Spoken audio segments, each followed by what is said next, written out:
Assalamualaikum warahmatullahi wabarakatuh. Saya Tiratna Dewi.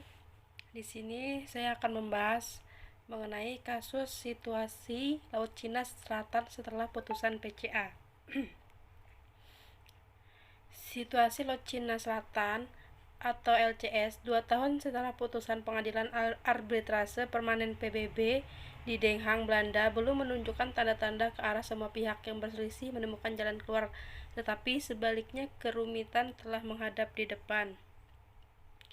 Cina sebagai salah satu pihak yang mengklaim masih melakukan aktivitas terutama militerisasi kepulauan buatan yang Vietnam katakan telah menduduki wilayahnya di Kepulauan Spratly secara ilegal. Pihak-pihak lain yang turut mengklaim sebagai wilayah LCS ialah Malaysia, Filipina, Brunei Darussalam, dan Taiwan. Para pengamat mengatakan peningkatan aktivitas dan kehadiran militer Cina di LCS berpotensi mengancam stabilitas, kebebasan maritim internasional, dan keamanan kawasan. Setelah proses 3 tahun pengajuan kasus oleh Filipina, PCA memutuskan pada 12 Juli 2016 mengabulkan gugatan Filipina atas wilayah di Laut Cina Selatan yang diklaimnya dan tidak mengakui 9 garis putus-putus atau dikenal juga sebagai garis-garis berbentuk U dari Cina. Dalam amar putusan setebal 497 halaman, Mahkamah menyatakan klaim Cina tersebut tidak memiliki dasar hukum dan menolak hak sejarah dari Cina di LCS. Keputusan itu juga menjelaskan bahwa pulau buatan Cina di atas terumbu karang di kawasan itu tidak dapat dianggap sebagai zona ekonomi eksklusif 200 mil dan wilayah perairan 12 mil karena ketidakmampuan menyangga kehidupan manusia di pulau buatan dan tidak memenuhi syarat-syarat sebagai ZAA dan landasan kontinen sesuai dengan hukum internasional. Setelah itu, putusan mahkamah juga menekankan kepada patroli Cina bisa berbahaya bila ditabrak kapal nelayan. Pembangunan dan pengoperasian Cina mengakibatkan kerusakan yang tidak dapat dipulihkan pada terumbu karang di Laut Cina Selatan. Pengadilan telah menemukan bahwa Cina telah melanggar hak-hak kedaulatan Filipina di ZAA-nya karena menghalangi kapal penangkap ikan dan kapal eksplorasi dari Filipina membangun sebuah pulau buatan.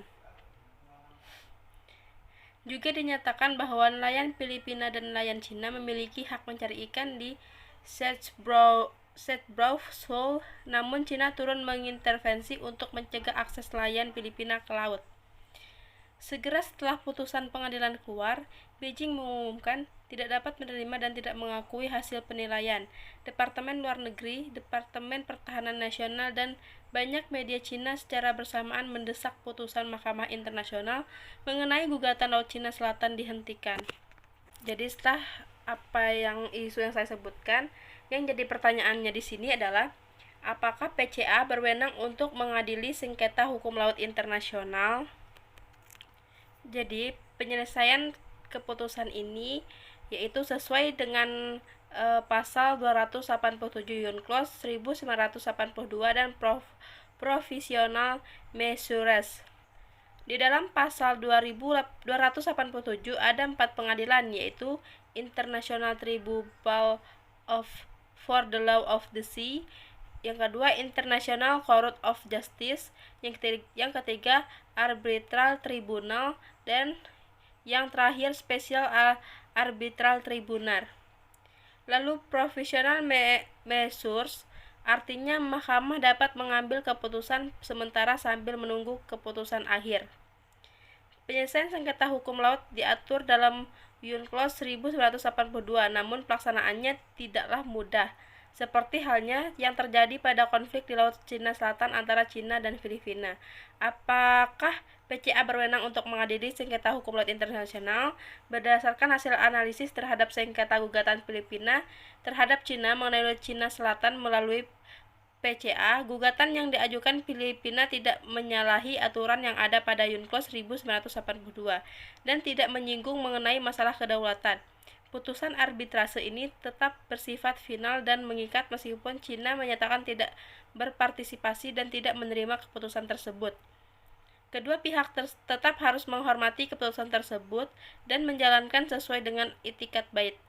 Putusan ini menimbulkan kewajiban bagi Cina untuk tidak memaksakan kehendaknya di wilayah Laut Chiba Selatan dengan basis hak historis yang dibatasi oleh Line Desert Line. Jadi kesimpulannya, PCA diperbolehkan memutuskan perkara hukum laut internasional. Baiklah, itu yang dapat saya sampaikan. Saya ucapkan terima kasih. Wabillahi taufiq walhidayah. Wassalamualaikum warahmatullahi wabarakatuh.